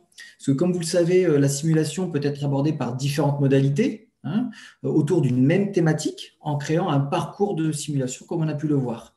Et donc, Sim4Health est associé avec deux partenaires complémentaires, mais complètement différents, comme les éditions Fouché, qui est un éditeur de papier en manuel infirmier, et pour allier effectivement la théorie, puis aller vers le numérique. Et dans cette même lignée, à l'inverse, Sim4Health s'est associé avec l'AERDAL, donc diapositive suivante, qui est un leader de la simulation procédurale et pleine échelle. Et en fait, ce partenariat a amené à la création de nouveaux produits qui montent en puissance dans la mixité pédagogique. Et comment celle-ci peut s'opérer entre un éditeur de manuels théoriques et une société qui fait du mannequin. Et en fait, il y aurait peut-être des études à monter, mais c'est pour voir si, pour favoriser le transfert des connaissances et des acquisitions apprises par l'apprentissage numérique, on peut les transposer dans le développement des compétences dans le réel par la pratique. Et inversement, peut-être faire de la pratique et revenir sur du numérique pour ancrer les acquisitions apprises lors des phases de débriefing. Donc, n'oublions pas qu'il y a différentes approches et modalités pédagogiques. Elles sont là pour améliorer la performance en formation des étudiants, mais in fine, c'est bien sûr assurer une meilleure qualité et sécurité des soins apportés aux patients. Donc, on va passer aux questions. Je tenais déjà à remercier les intervenants pour leur présentation qui nous donnent un éclairage davantage sur la place de l'hybridation, en tout cas des modalités et des clés qui sont à prendre pour proposer un parcours hybridé, et puis que ce soit tant bien sûr en distanciel qu'en présentiel. Donc, une des premières questions qui pourrait être intéressante, tu as parlé, Stéphanie, à un moment donné, d'effectivement de faire d'utiliser un simulateur numérique et puis de faire un débriefing en présentiel. Et dans les conditions actuelles, il y a une des questions qui dit, est-ce qu'on pourrait proposer un débriefing en distanciel? Est-ce que ce serait en tout cas recevable? Quel est ton point de vue? Est-ce que tu en as eu une expérience, ainsi que Lydie, est-ce que vous avez eu ce type d'expérience?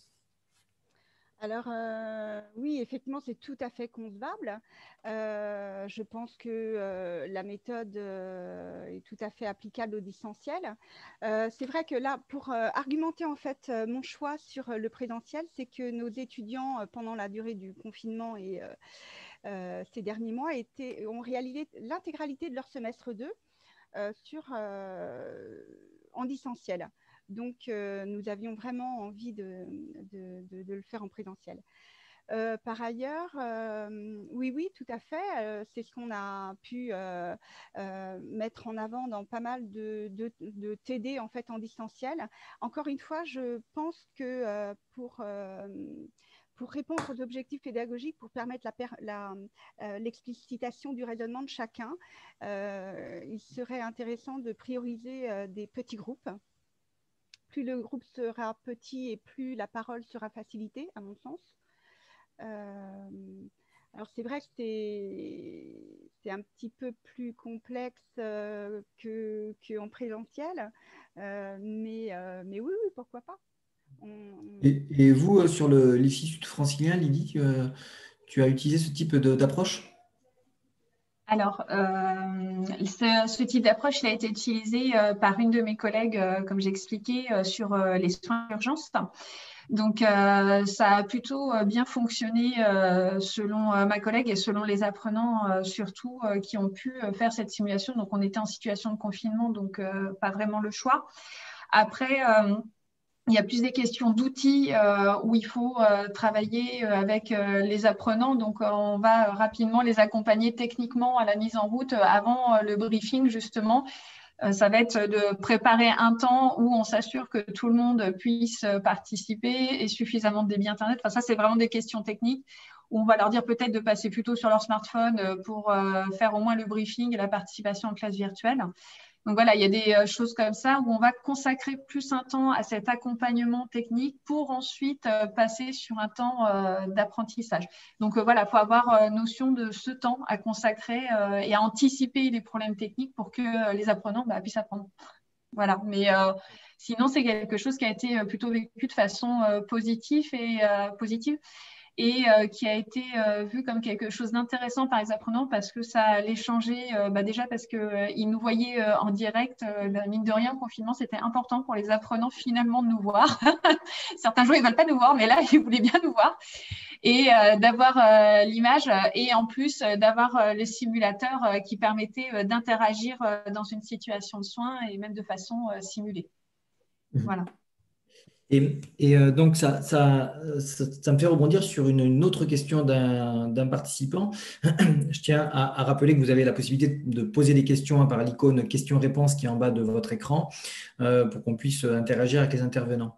Il y a une interaction qui est assez intéressante puisque je sais qu'il y a aussi une autre société qui peut proposer des boîtes à outils, des box individuelles à distance pour faire du procédural, mais qui est dans un domaine complètement différent.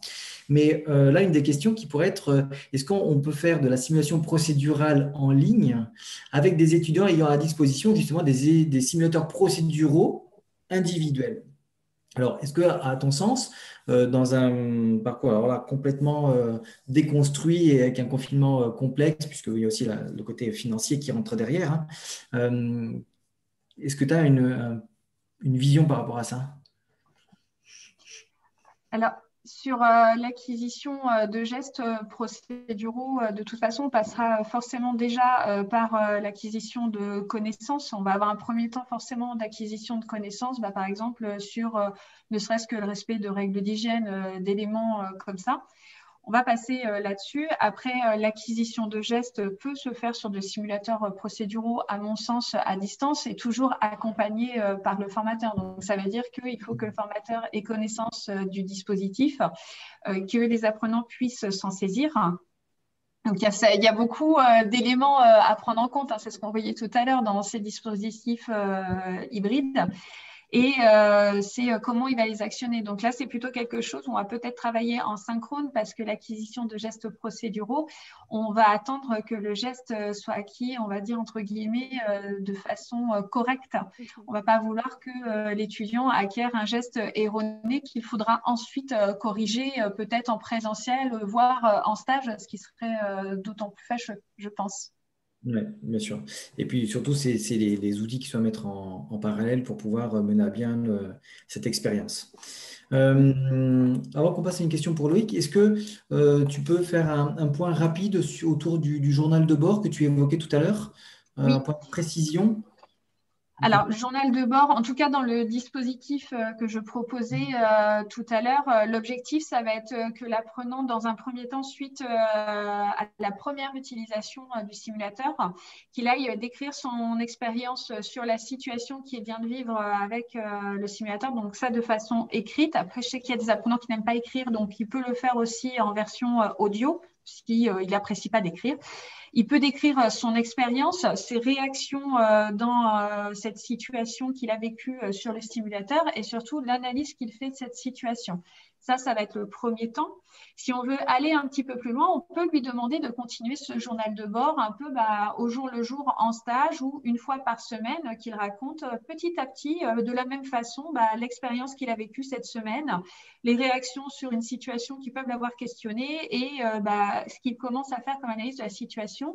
Et quand il revient à la fin du stage, quand il refait cette simulation, qu'il refasse la même chose, c'est-à-dire maintenant, comment il vit cette expérience avec ce simulateur, quelles sont ses réactions et quelle est son analyse de la situation. Et en général, c'est dans l'analyse de la situation qu'on va voir même apparaître, comme je disais tout à l'heure, des critiques sur l'outil. Et ça, c'est assez intéressant parce que c'est que là, l'apprenant est arrivé à un stade d'apprentissage où il est capable d'avoir une réflexion même sur la situation qui va être proposée par l'outil.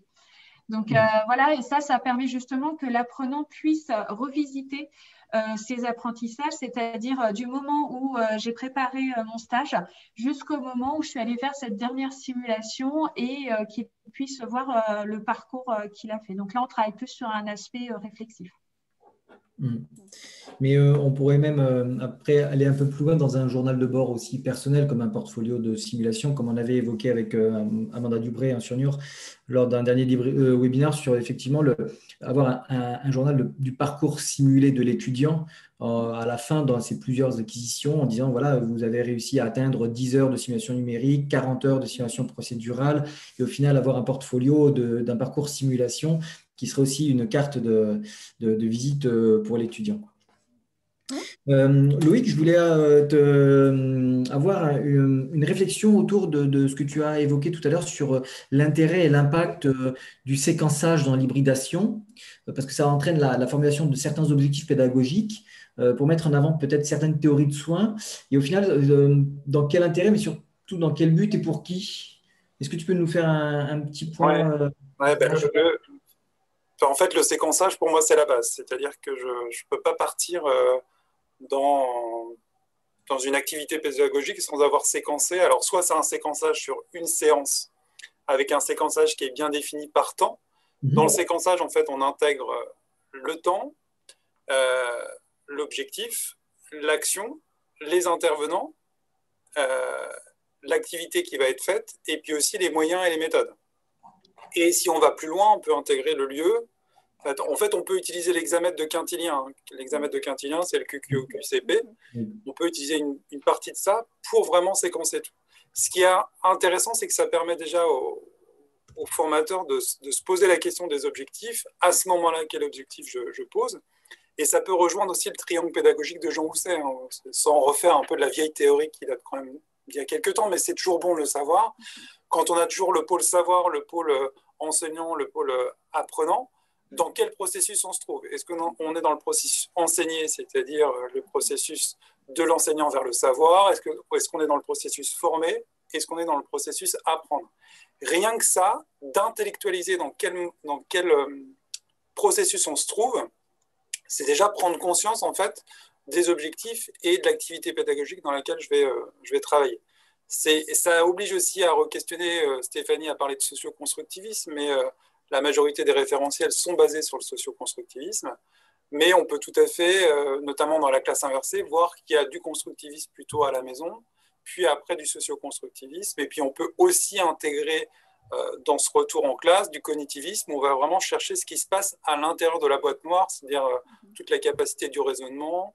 Et pour moi, intellectualiser, alors c'est peut-être un peu pompeux, hein, mais intellectualiser au départ la réflexion, ça permet aussi d'être beaucoup plus à l'aise après dans son activité pédagogique, et on sait où on va.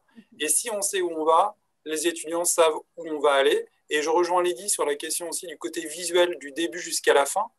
Je l'ai mis dans les questions-réponses. Moi, j'utilise ce qu'on appelle un chemin pédagogique, c'est-à-dire que c'est une représentation visuelle type infographie qui permet de savoir du début jusqu'à la fin où je vais aller et où l'étudiant va aller. C'est-à-dire on est là aussi pour sécuriser l'apprentissage. Et de temps en temps, si c'est des nouvelles informations, des nouvelles connaissances ou le développement d'acquisition de nouvelles compétences, ça peut être assez instable ou insécurisant. Et notre rôle d'étayage, il est aussi bien physiquement en accompagnement que dans cette logique de proposer une vision du début jusqu'à la fin. Parce que si on est sur un séquençage de 3 à 4 séances, ça arrive, hein, on est des fois sur 3 à 4 séances, c'est quand même bien de savoir qu'est-ce qu'on va faire à la fin et où on va s'arrêter et sur quoi ils vont être évalués. Et donc, ça pose la question aussi de l'alignement pédagogique. Ouais. Je me permets juste, tout à l'heure, il y avait une question, si je peux me rajouter sur les gestes procéduraux. Il y a quelques années, on avait fait une capsule vidéo sur l'ensemble de la procédure de la transfusion sanguine à l'IFCS du CHU de Rouen. Et en fait, on avait proposé aussi aux étudiants de faire du découpage. Alors, ça peut paraître basique, mais du découpage ou du modelage de solutions. Et on peut leur demander de se filmer sur les gestes aussi. C'est-à-dire que le smartphone, c'est quand même un outil. Hein. Il y a 98% des 18-24 ans qui ont un smartphone. Et donc, on peut tout à fait leur demander, sur peut-être des temps bien définis, de se filmer et de faire un effet feedback immédiat, puisque la qualité du feedback est aussi importante pour pouvoir développer les apprentissages. En fait, on ne peut peut-être pas faire tout sur des gestes techniques sur l'ensemble de la séance, mais sur des petits temps bien définis, je pense que on peut là faire preuve de créativité avec les solutions qu'on a à notre disposition. Et je pense qu'il y a une autre question qui se rapproche dans ton champ. C'est au-delà des aspects pédagogiques, à quoi devons-nous être attentifs pour qu'une formation hybride que l'on crée soit valide, peut-être en DPC ou Calliope? Est-ce qu'il y a des éléments de réponse à apporter sur cette question? La qualité des objectifs, qui va permettre déjà d'avoir une vision globale, la qualité de la bibliographie, sur quoi on se base. C'est indispensable. On doit aussi, nous, si on impulse cette logique de recherche, cette logique d'élévation de l'information, etc., il faut qu'on soit assez exigeant sur les références bibliographiques qu'on peut utiliser et les mettre à jour. Et puis, c'est la question aussi de l'analyse des pratiques professionnelles à la fin, parce que le dernier temps est quand même pas mal centré sur l'analyse des pratiques professionnelles.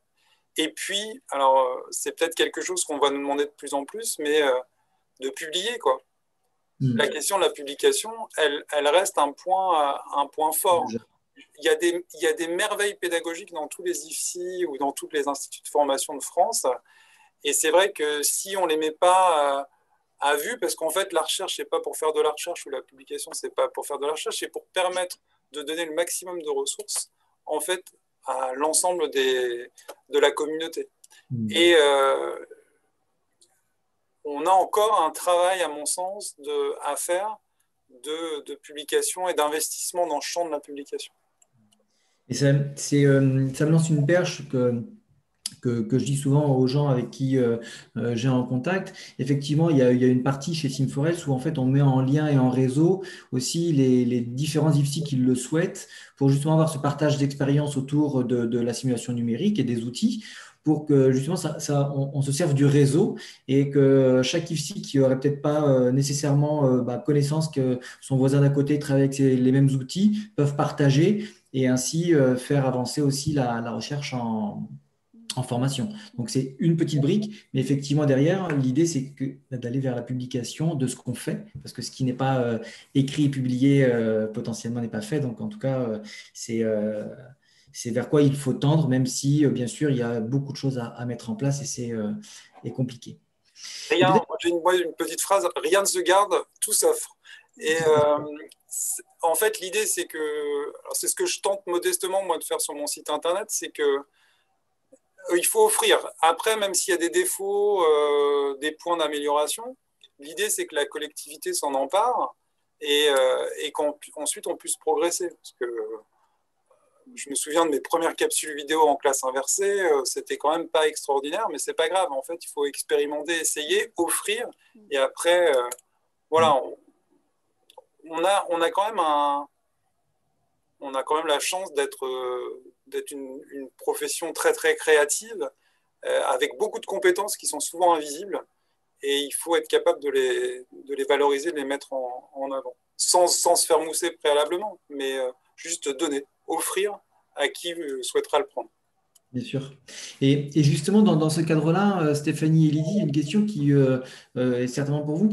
Comment on peut donner de l'envie aux formateurs pour passer sur des nouveaux outils numériques, que ce soit classe virtuelle, simulateur numérique, Visiocom? Est-ce qu'il y a des petites astuces ou clés pour motiver une équipe ou faire franchir le pas? Alors moi, je veux bien répondre et faire du lien avec la question précédente par rapport au réseau. Parce que je crois vraiment que c'est très, très important de travailler en réseau, pas tout seul dans son coin. Effectivement, chacun a de bonnes idées, mais la co-construction, c'est vraiment un levier extraordinaire. Co-construction d'ailleurs, parce que ces simulateurs numériques ont été co-construits en équipe avec différents formateurs qui avaient des visions différentes. Je prends l'exemple de la compétence 2. Le raisonnement clinique, il est perçu, il est amené de manière multiples selon les formateurs, selon on parlait de références bibliographiques tout à l'heure. Mais en fait, l'idée, c'est de se rejoindre sur les fondamentaux, de négocier aussi entre nous. Et en fait, suite à la co-construction de ces simulateurs, eh bien, nous nous sommes réunis en région pour aller jusqu'à la création de la fiche pédagogique. fiche pédagogique, pas forcément commune, mais en tout cas la construction d'une trame évolutive selon si le simulateur est utilisé en distanciel ou en présentiel, synchrone, asynchrone, etc., en laissant des portes ouvertes, mais avec des modalités en fait attendues. Et je rejoins peut-être Loïc, c'est peut-être ce que vous attendez du séquençage. C'est-à-dire voilà, les objectifs pédagogiques, quels sont-ils, les invariants en fait, qui sont décrits de manière clairement nommée sur cette fiche pédagogique. Et en fait, on a mis ce document en ligne sur la plateforme universitaire des étudiants. On a un espace formateur qui nous permet de les faire évoluer, d'échanger sur leur utilisation, effectivement expérimenter, mais en fonction de l'évolution de l'étudiant au sein de la formation. Et puis, tous les simulateurs ne sont pas forcément utilisables de la même façon. Donc, l'expérience aussi est enrichissante pour évoluer et en tirer quelque chose, quoi.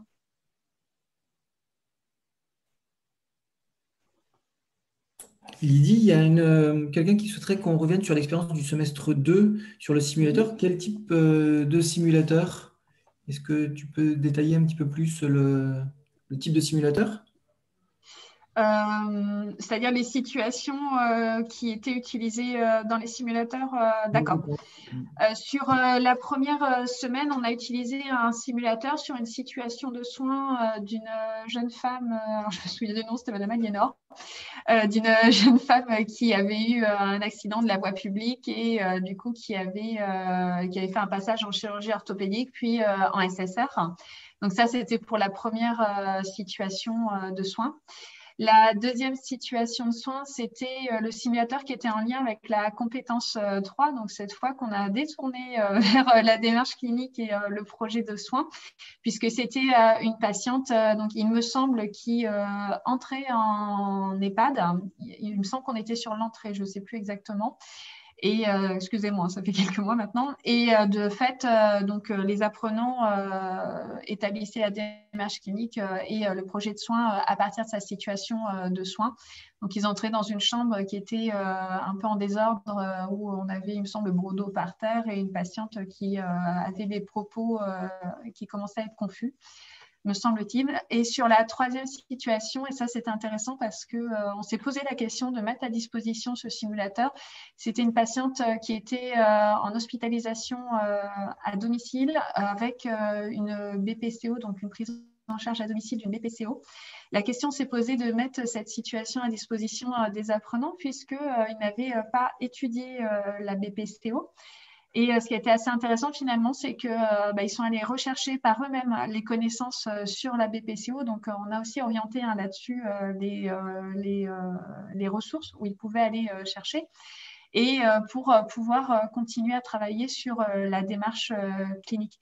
Et cette situation nous avait paru assez intéressante parce qu'elle commençait à amorcer aussi le travail en collaboration dans l'équipe qui est voie au semestre 3. Donc, je trouvais qu'on avait trouvé en tout cas que ça préparait à ce semestre, même en étant à distance, on s'est bien dit qu'on reviendra un jour et qu'il faudra attaquer le semestre 3. Donc, voilà. Et peut-être que tu peux enchaîner, Tina, que Stéphanie, mais quels sont les freins que vous avez rencontrés à la mise en place que ce soit les dispositifs des simulateurs ou d'autres peut-être dispositifs comme le propose Loïc? Est-ce qu'il y a des freins par les équipes et quels sont-ils? Je vais commencer par le levier. Le formidable levier, ça a été, c'est moche à dire, mais le confinement. C'est très, très moche, mais voilà. C'est dit. Voilà, donc ça a été un très bon levier. Après, les freins qui peuvent exister, ça va être, et la recherche issue a particulièrement travaillé dessus, c'est avec les représentations qu'il va y avoir autour de ces outils numériques. Donc, et c'est aussi des questions de posture d'enseignants et d'apprenants. Il n'y a pas que les enseignants qui peuvent se retrouver des fois en difficulté avec un outil numérique à se l'approprier. On a aussi des apprenants qui ont des niveaux hétérogènes dans les usages numériques. Souvent, il y a une représentation comme quoi ils savent se servir des réseaux sociaux, des techniques de communication. Oui, mais bon, aller utiliser une LMS, c'est pas pareil. Donc voilà, il y a ce côté des usages numériques où il y a besoin de s'approprier ces outils, besoin de les découvrir, besoin d'en découvrir les potentiels avant de projeter comment je vais le mobiliser pour faire apprendre. Et ça, en général, c'est soit co-accompagné dans l'équipe par des personnes qui ont déjà découvert l'outil, qui vont expliquer comment ils l'ont mobilisé dans des apprentissages. Donc ça va être la première chose. Ensuite, la deuxième chose, ça va être qu'une fois que l'appropriation s'est faite par l'enseignant, le formateur, qui s'autorise aussi à se dire que l'outil a été conçu d'une certaine façon et qu'on peut tout à fait, comme je disais tout à l'heure, détourner l'outil. Je pensais au simulateur, et ça, Guillaume, on en avait parlé. C'est des outils qui proposent aussi leurs objectifs d'apprentissage. Dès le début de la simulation, l'objectif il est proposé et il peut y avoir un débriefing automatique qui est proposé par la machine à la fin. Voilà, le formateur, en fait, a tout à fait le droit de dire, moi, ces objectifs-là ne me conviennent pas tout à fait pour l'apprentissage que je prévois, de proposer ses propres objectifs, excusez-moi, ses propres objectifs et de mettre la simulation en place en lien avec ces objectifs d'apprentissage et de ne pas rester sur un outil qui peut apparaître comme fermé parce que certains formateurs vont s'interdire de détourner l'outil parce qu'il a été conçu comme ça et qu'il ne faudrait pas le changer en dehors de ce qui a été prévu par les concepteurs. Le souci, c'est que, alors là, ces simulateurs, ils sont vraiment bien parce qu'ils ont été co-conçus vraiment par des équipes et c'est très agréable. On connaît d'autres outils qui ne sont pas co-conçus par les utilisateurs, qui sont conçus tout court par des concepteurs sans forcément s'intéresser à ce que l'on va en faire dans l'enseignement ou dans l'apprentissage de nos apprenants. Donc, c'est assez intéressant de s'autoriser à détourner l'outil parce que ça peut être un frein aussi où on se dit non, l'outil a été prévu pour ça et je ne peux pas faire autre chose que ça avec cet outil. Donc, voilà. S'il y a deux freins, ce serait sur les représentations et de l'enseignant et de l'apprenant et ensuite sur ce processus d'appropriation.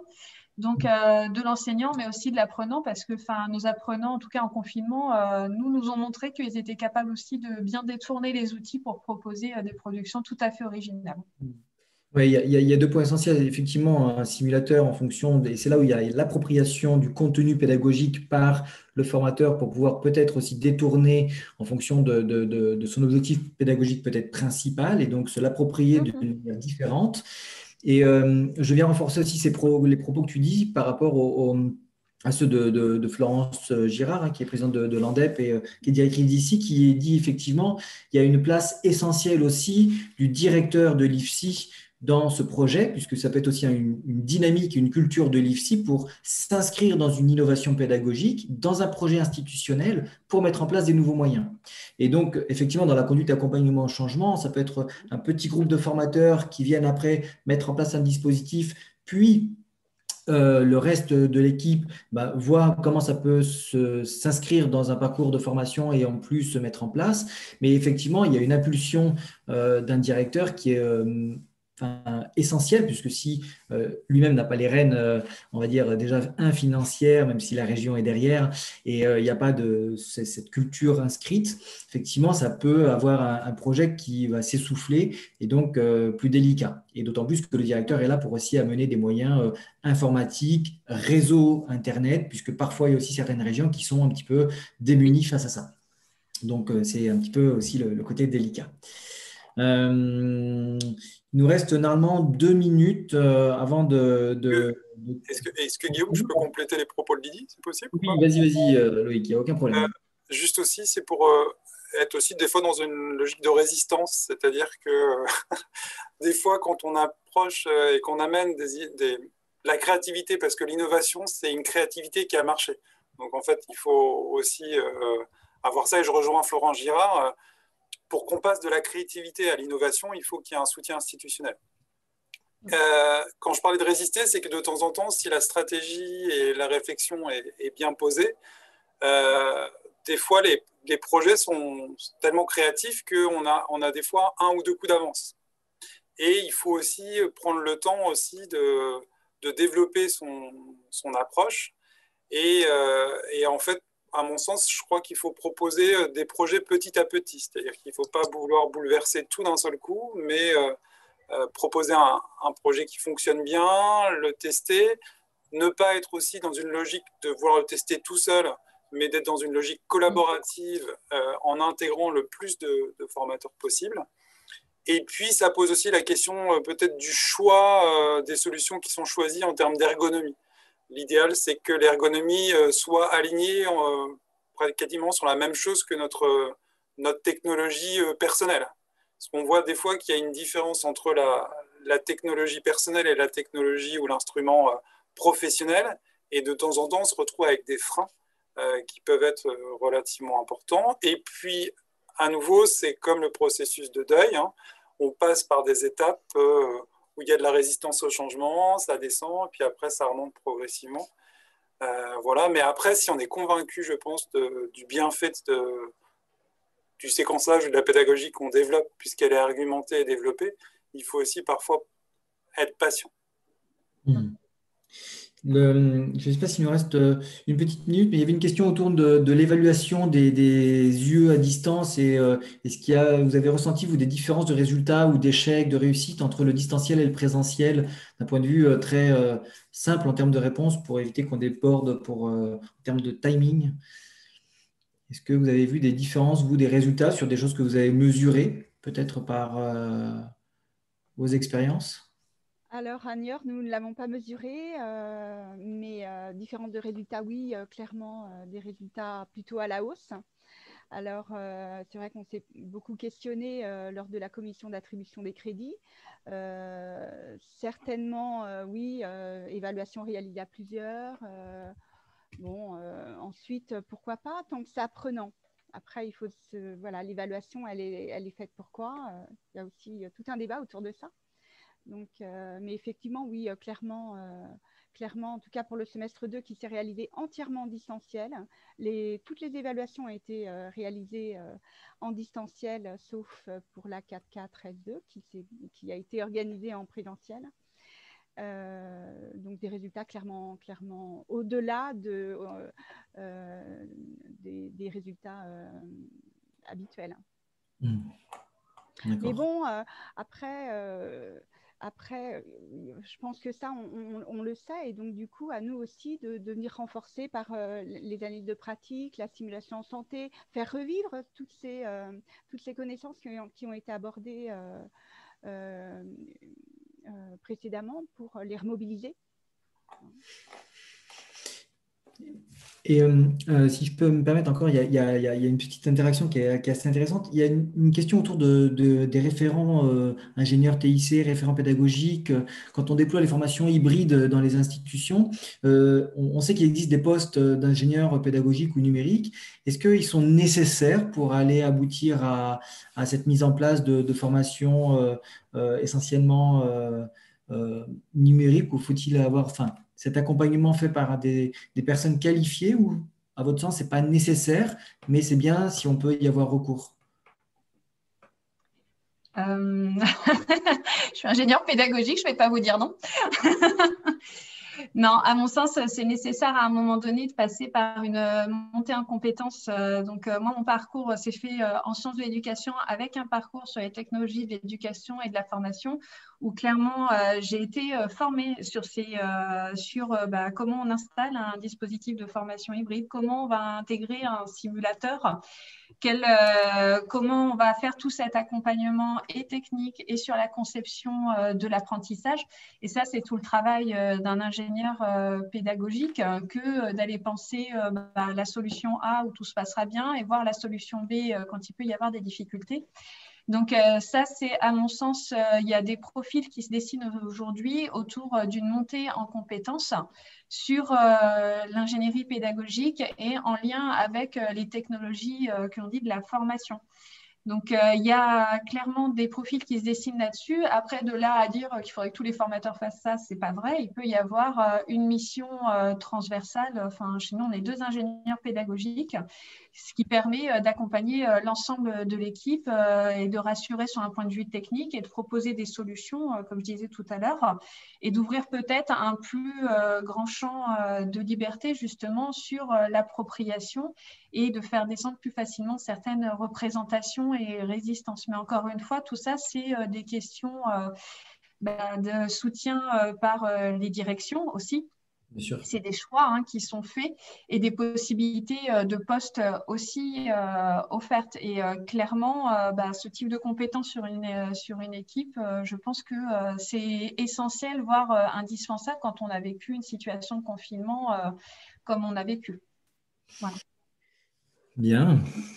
Est-ce que nos trois intervenants, vous avez des commentaires, des choses à rajouter par rapport à vos interventions qui ont été très riches et avec de nombreux échanges? Peut-être ce qui rejoint la définition de la classe inversée, c'est la complémentarité des approches, en fait. L'idée, c'est pas de confronter les approches, c'est de proposer un panel, en fait, de solutions. Et il n'y a pas une approche qui est meilleure que l'autre. En fait, c'est vraiment des approches qui sont au service, en fait, de la diversité pédagogique. Et puis, je rejoins Lydie aussi sur la question, en fait, de l'ingénieur pédagogique. Je rajouterais qu'il faut qu'il ait aussi une compétence en communication. Parce que c'est aussi, il ne doit pas y avoir que cette compétence technique qui doit primer. Le gros travail aussi d'accompagnement, de communication, il est essentiel pour permettre aussi ce que tout le monde avance, en fait, intelligemment ensemble, en utilisant de manière raisonnée le numérique. Il faut être bien conscient que ça reste qu'un outil et que l'outil n'est pas au centre, en fait, des réflexions, mais c'est que la pédagogie est au centre et que l'outil peut être une aide.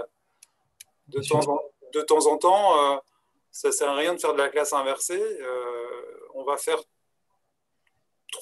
ça va être trop chronophage par rapport à quelque chose sur une pédagogie traditionnelle qui marcherait très très bien, en fait. Donc, il faut être conscient, en fait, de tout ça. Mais bien sûr, il faut adapter l'outil en fonction de l'objectif pédagogique et de la séquence dans laquelle on veut la mener, en fonction de potentiellement du résultat auquel on veut aller. Donc, mais c'est dans la complémentarité des outils apportés qu'il y a une progression.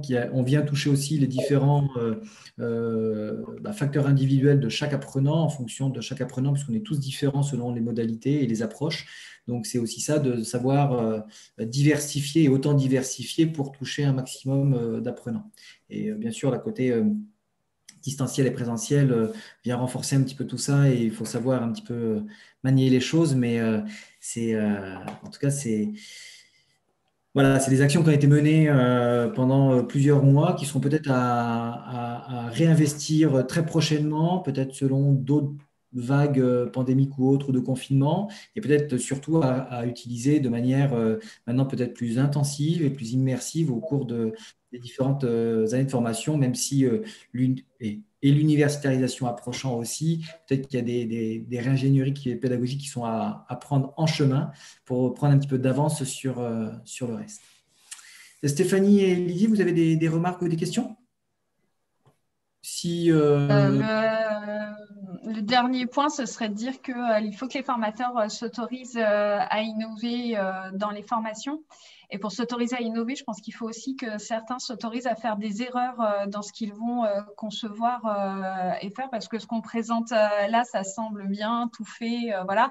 En général, c'est le processus de pas mal d'expérimentation, d'erreurs, de retour sur l'erreur et de comment on fera mieux la prochaine fois.